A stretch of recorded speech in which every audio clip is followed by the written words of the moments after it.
Oke, mari kita masuk di dalam doa. Kami sungguh bersyukur kepadamu ya Tuhan, untuk segala kebaikan-Mu dalam hidup kami. Di tengah-tengah situasi pandemi ini, kami bersyukur Tuhan masih menjaga kami, memberikan kesehatan kepada kami. Dan kami saat ini menyerahkan untuk persekutuan kami, kiranya Tuhan yang boleh terus memimpin, menyertai kami di dalam persekutuan ini, di dalam kami merenungkan firman-Mu. Biarlah Tuhan yang terus memberkati kami lewat kebenaran firman-Mu. Tuhan tuntun kami dan pimpin kehidupan kami. Demi nama Tuhan kami Yesus Kristus kami berdoa. Amin. Oke, kita akan saya bagi screen.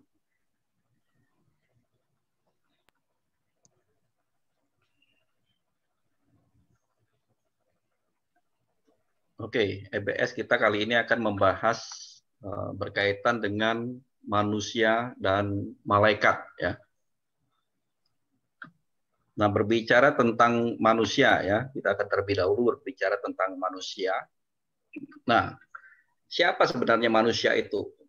Ya kan kita manusia semua nih ya. Jadi harusnya kita tahu ya, mengerti siapa kita sebenarnya. Kalau sampai kita tidak tahu siapa kita, ya ini kita patut dipertanyakan kita ini benar manusia atau bukan gitu ya. Nah, kita tentu ya sebagai manusia ya pasti bekerja, bersosialisasi ya, satu dengan yang lain, beribadah dan segala macam. Nah, pernah enggak kita bertanya kenapa sih kita itu harus bekerja? Kalau enggak bekerja kenapa? Ya, Atau pernah enggak kita bertanya kenapa manusia itu disebut makhluk sosial gitu? Ya kan kita tahu gitu dari pelajaran kita SD sampai hari ini manusia makhluk sosial. Gitu. Tapi ya tidak sosial-sosial amat ya tapi faktanya. Lalu kenapa manusia itu harus saling menghargai katanya kan? Lalu manusia itu harus beribadah. Lalu kita khususnya orang Kristen itu harus serupa dengan Kristus. Lalu kita itu harus menjadi saksi Kristus. Nah, kenapa gitu ya? Kita harus melakukan itu semua. Kalau tidak lakukan, kenapa? Nah, ini semua pertanyaan-pertanyaan ini itu berkaitan erat sebenarnya tentang identitas kita sebagai manusia. Ini berkaitan erat dengan sebenarnya ini ya, manusia sebagai gambar dan rupa Allah. Jadi pertanyaan-pertanyaan itu bisa terjawab ketika kita memahami bahwa kita ini adalah gambar dan rupa Allah. Nah, pertanyaannya gambar dan rupa Allah itu apa sih gitu? Apa maknanya gambar dan rupa Allah? Kita diciptakan menurut gambar dan rupa Allah. Nah, di dalam Kejadian 1 ayat 26 kali kata itu muncul. Gitu. Baiklah kita menjadikan manusia menurut gambar dan rupa kita, supaya mereka berkuasa atas ikan-ikan di laut, dan burung-burung di udara, dan atas ternak, dan atas segala dan seluruh bumi, dan atas segala binatang melata yang merayap di bumi. Nah, tadi pertanyaannya, apa itu gambar dan rupa Allah? Nah, seringkali banyak orang membedakan antara gambar dan rupa, ya. Ya, karena itu ada dua kata, katanya gambar dan rupa. Jadi menjelaskan gambar itu apa, rupa itu apa, itu ya. Nah, sebenarnya kalau kita lihat di dalam teks aslinya, gambar dan rupa itu ya itu bukan dua hal yang berbeda ya. Kata penghubung dan itu sebenarnya tidak ada di dalam teks aslinya. Jadi gambar, koma, rupa gitu ya. Jadi sebenarnya ya itu tidak ada kata dan, tidak ada pemisahnya itu.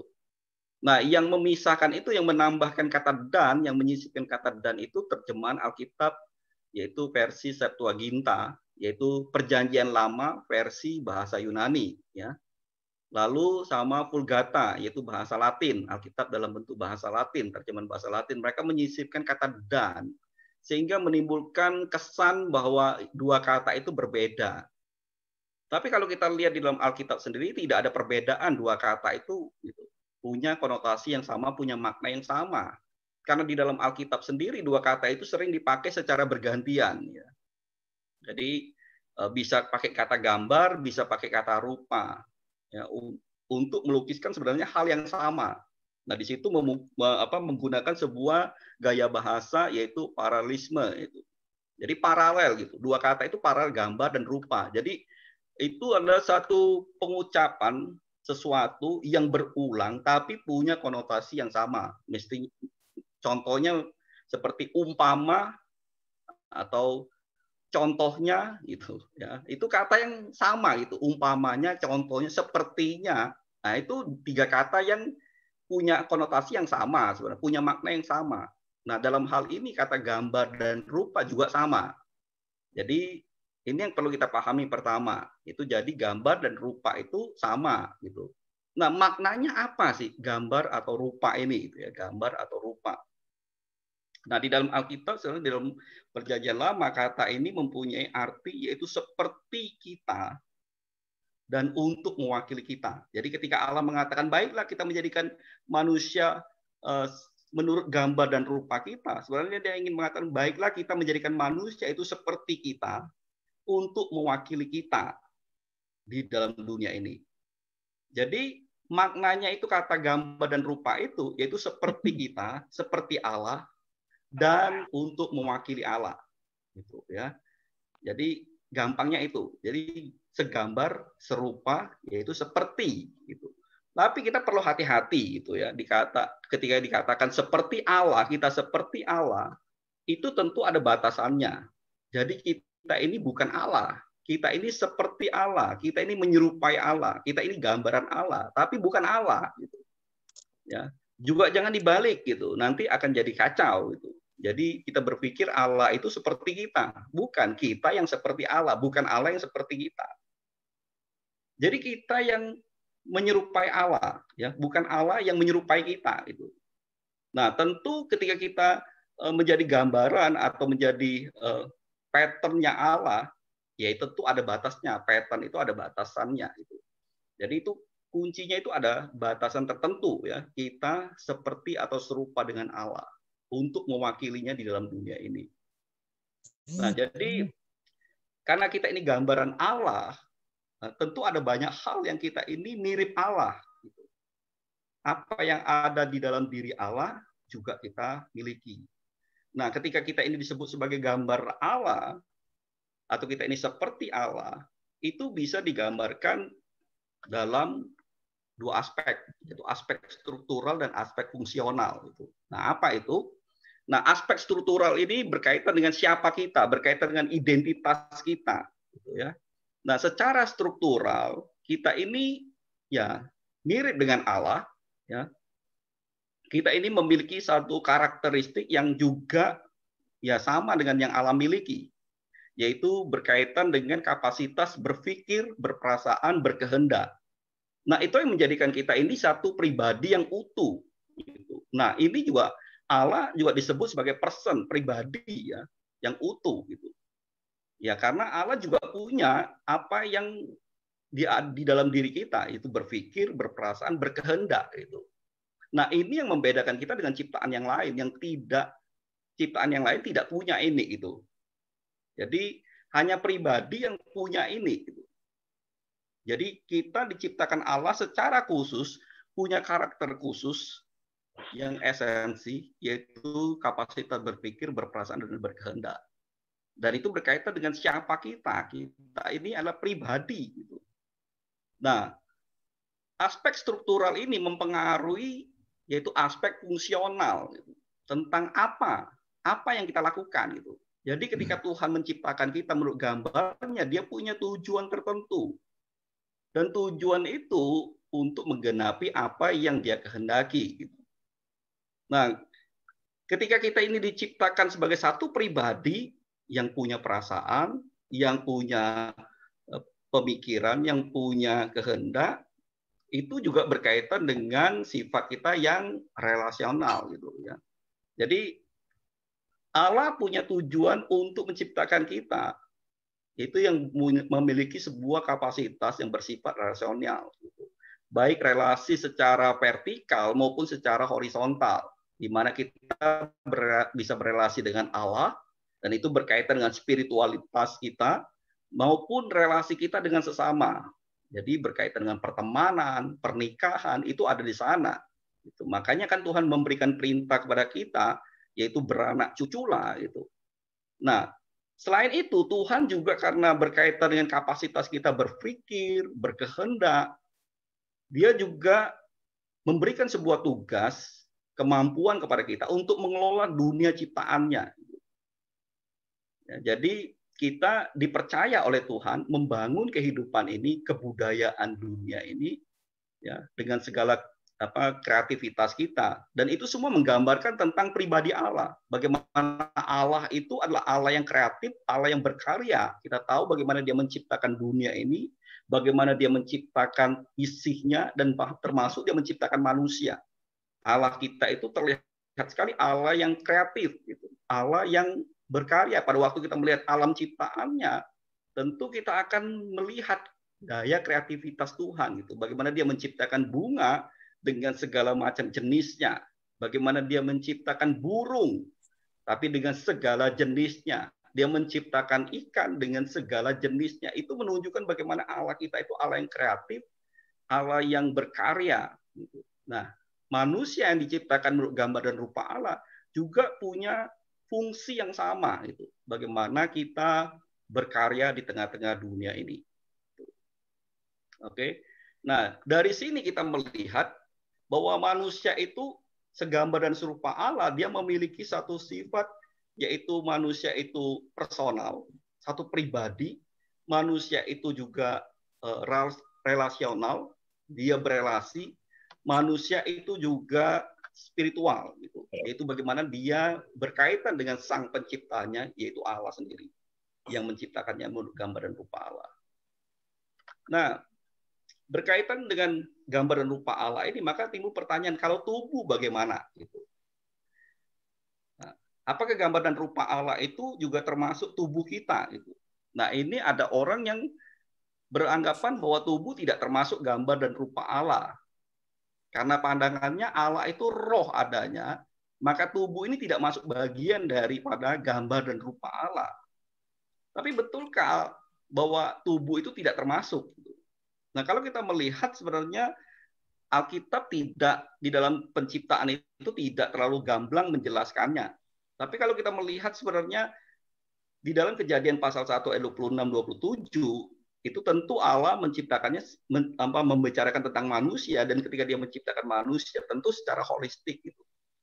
Karena kalau kita melihat Kejadian pasal 2, yaitu di situ dikatakan bahwa bagaimana Allah itu menciptakan manusia itu bukan hanya sekedar roh, tapi juga Dia menciptakan tubuh untuk manusia itu. Baru Dia menghembuskan nafasnya, baru dikatakan manusia itu menjadi makhluk yang hidup, gitu. Jadi manusia disebut sebagai makhluk yang hidup, yaitu ketika dia punya tubuh yang ada nafasnya Allah, ada rohnya Allah yang dimasukkan, baru dia disebut sebagai makhluk yang hidup, yaitu manusia. Gitu. Dan itu juga diungkapkan sebenarnya di dalam Alkitab, di dalam Yakobus yang pernah kita bahas, sebab seperti tubuh tanpa roh adalah mati. Jadi ini bukan sebuah pilihan manusia itu roh atau tubuh, gitu. Ya dua-duanya. Ketika ada terjadi permisahan antara tubuh dan roh, maka ya terjadi kematian, gitu. Jadi roh tanpa tubuh ya mati berarti, gitu. Tubuh tanpa roh ya mati, gitu. Jadi ini dua hal yang tidak bisa dipisahkan. Ini utuh. Manusia itu ya disebut yaitu tubuh dan roh itu, itulah manusia secara keutuhan. Nah, kalau kita kaitkan dengan Kejadian pasal 1 ayat 26, kita akan melihat bagaimana Tuhan memberikan perintah kepada manusia yang adalah gambar dan rupanya itu, yaitu supaya mereka berkuasa atas ikan-ikan di laut, atas burung-burung di udara, dan atas ternak, dan atas seluruh bumi, dan atas segala binatang melata yang merayap di bumi. Ya. Nah, dari sini kita tahu bagaimana mungkin roh itu melakukan ini semua, gitu. Maka Tuhan menciptakan tubuh untuk Dia bisa berkuasa atas ikan, atas burung, atas ternak, dan atas seluruh bumi ini. Gitu. Dia butuh satu instrumen yang yaitu yang fisik ini untuk melakukan tugas ini. Gitu. Jadi kita bisa melihat bahwa sebenarnya ya gambar dan rupa Allah itu ya utuh, manusia secara utuh, yaitu roh yang secara rohani maupun yang jasmani. Tubuh dan roh, gitu. Itulah manusia, gambar dan rupa Allah. Untuk apa itu semua? Yaitu untuk menjalankan tugas yang Tuhan percayakan, yaitu berkarya di tengah-tengah dunia ini. Gitu. Nah, persoalan berikutnya yaitu berkaitan dengan perempuan. Gitu. Apakah perempuan juga termasuk gambar dan rupa Allah? Gitu. Karena kita tahu Adam diciptakan ya pertama kali dan dibicarakan ya semua konteksnya berkaitan dengan Adam gitu. Tapi kalau kita melihat dengan jelas ya Alkitab sebenarnya langsung ya to the point gitu. Dikatakan apa Allah menciptakan menurut manusia itu menurut gambar dan rupanya, diciptakannya dia laki-laki dan perempuan gitu. Jadi jelas langsung ya to the point, laki-laki dan perempuan. Jadi tidak ada pembedaan sekalipun Adam itu muncul lebih dulu, itu bukan berarti Adam itu ada di atas perempuan, enggak. Ya. Itu sama itu, sederajat gitu. Apalagi kalau kita kaitkan dengan Allah yang menciptakan manusia ini, yaitu Allah Tritunggal. Jadi Allah itu ada di dalam pluralisme gitu ya, dalam pluralitas gitu. Dia itu jamak gitu. Jadi Allah Tritunggal itu. Di dalam pribadi, di dalam Allah itu ada 3 pribadi. Nah, Allah yang jamak ini menciptakan manusia juga bersifat jamak gitu. Secara khusus jamak secara gender, laki-laki dan perempuan gitu. Nah, inilah gambaran tentang Allah karena sekali lagi pada waktu manusia itu diciptakan gambar dan rupa Allah, dia menggambarkan Allah. Nah, Allah yang digambarkannya itu Allah yang jamak gitu. Yaitu terdiri dari Bapa, Anak, dan Roh Kudus. Dan ketiga pribadi ini beda. Demikian juga manusia diciptakan oleh Tuhan jamak di dalam gendernya. Laki-laki dan perempuan berbeda. Tetapi di dalamnya satu esensi, satu hakikat, yaitu mereka sama-sama manusia adalah gambar Allah, ciptaan yang diciptakan menurut gambar Allah. Itu esensinya. Sama, Allah Tritunggal juga seperti itu. Bapa, Anak, dan Roh Kudus berbeda, tetapi mereka satu esensi, yaitu Allah. Itu. Mereka satu di dalam kealahan. Itu. Demikian juga dengan laki-laki dan perempuan, satu naturnya, yaitu manusia, gambar, dan rupa Allah. Jadi tidak ada perbedaan. Nah, disinilah kita melihat Alkitab sangat menentang ada orang yang membeda-bedakan gender gitu, antara laki-laki dan perempuan. Dan ini juga yang patut kita perhatikan. Seringkali kita membanggakan ya anak laki-laki ya, keturunan laki-laki daripada keturunan perempuan gitu. Padahal Alkitab tidak pernah membeda-bedakan itu. Dua-duanya sama, sederajat, setara. Sebagaimana Allah Tritunggal, yaitu Bapa, Anak, dan Roh Kudus itu setara, sederajat, sama. Demikian juga laki-laki dengan perempuan sama. Gitu. Hanya perannya yang berbeda. Itu ya, bagaimana perempuan dipercaya oleh Tuhan untuk menjadi penolong. Dia pelengkap bagi laki-laki. Tapi itu bukan berarti lalu perempuan ada di bawah laki-laki. Tidak, itu sama. Itu. Paulus mengatakan tidak ada laki-laki tanpa perempuan, demikian juga tidak ada perempuan tanpa laki-laki.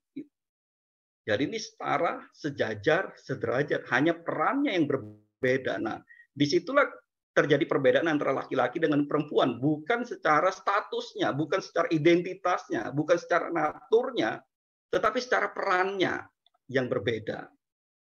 Jadi laki-laki bersikap berbeda dengan perempuan, ya berkaitan dengan perannya, bukan secara statusnya.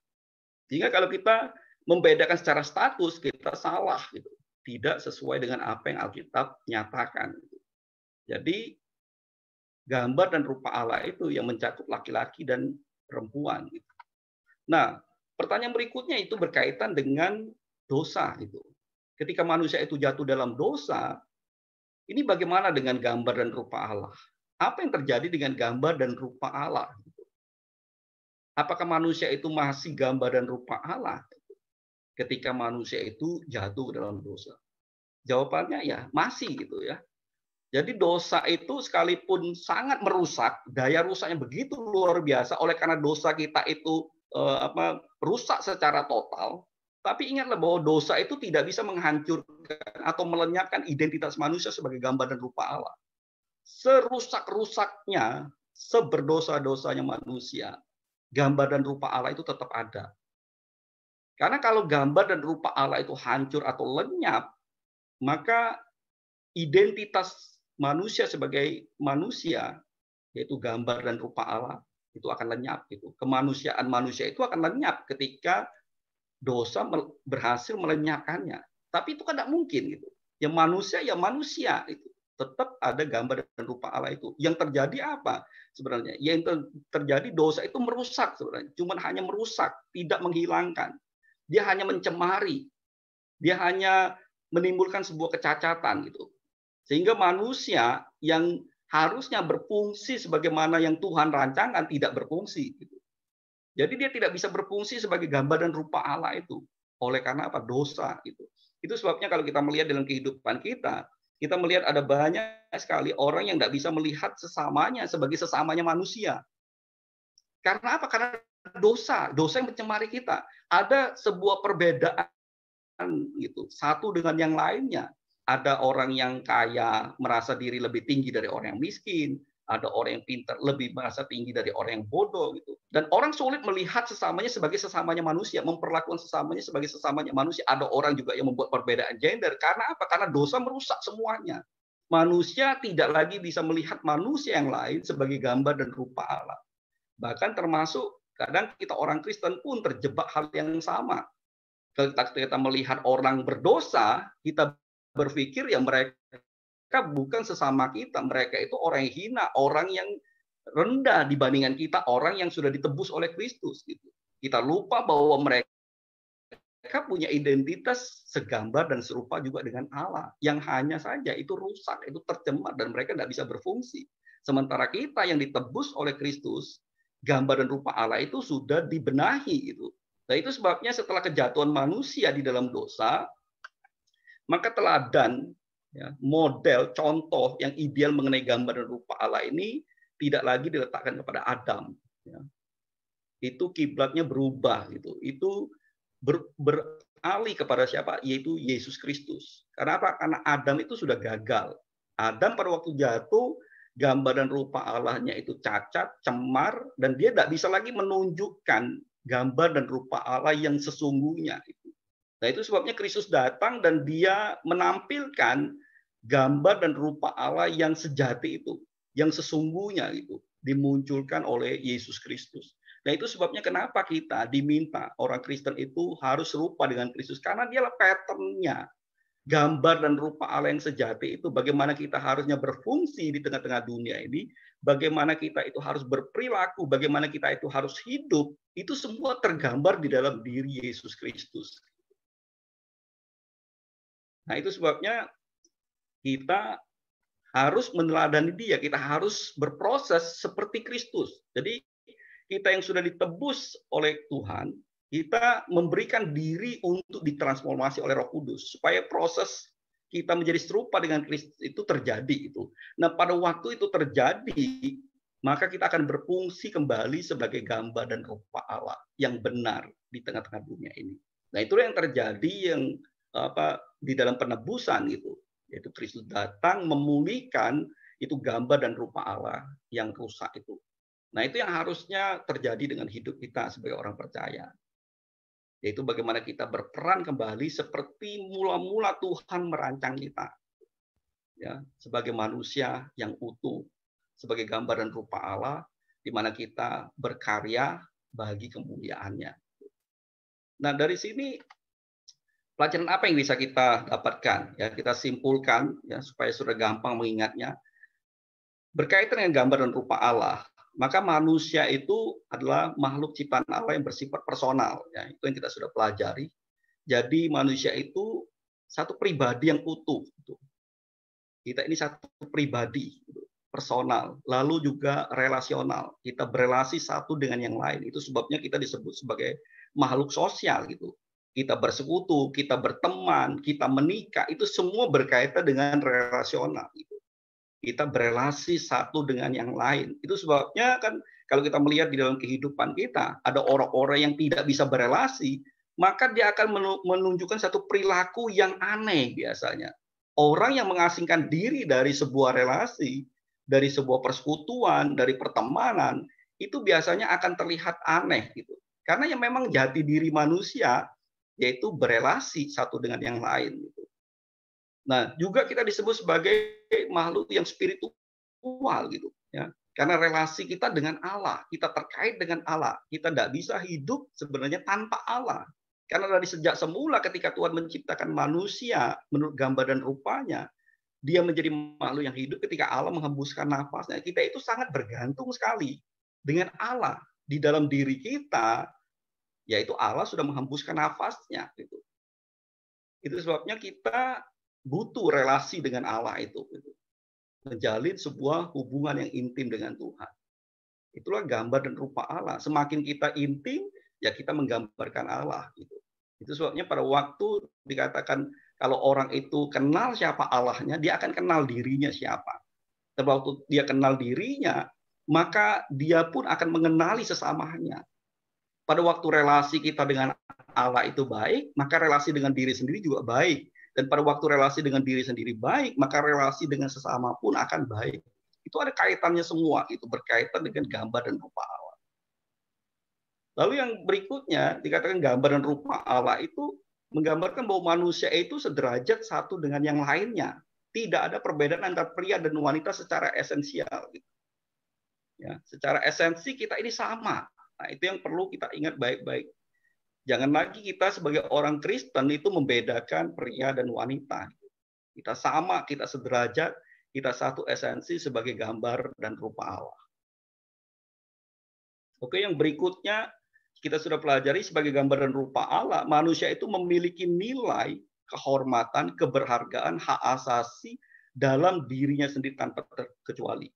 Jadi sebenarnya nilai kita, keberhargaan kita itu ada di dalam diri kita sendiri. Nah, ketika itu rusak tadi oleh dosa, itulah yang merusak semua nilai manusia.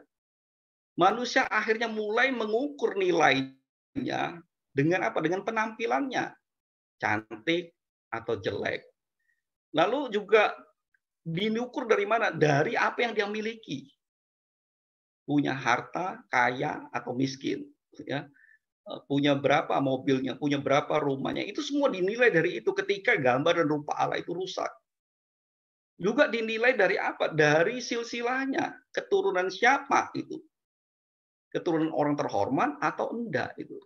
Derajatnya seperti apa. Nah, itu ketika gambar dan rupa Allah itu rusak. Nilai manusia, cara manusia menilai sesamanya menjadi rusak juga gitu. Tapi padahal sesungguhnya nilai kita itu tidak tergantung dari penampilan kita, tidak tergantung dari apa yang kita miliki, tidak tergantung dari silsilah kita, dari keturunan siapa kita, tetapi dari diri kita sendiri yang diciptakan menurut gambar dan rupa Allah. Itu nilai kita yang paling berharga. Seperti yang dikatakan Pemazmur pasal 8, dia mengatakan, siapakah manusia itu sehingga engkau memahautainya begitu mulia.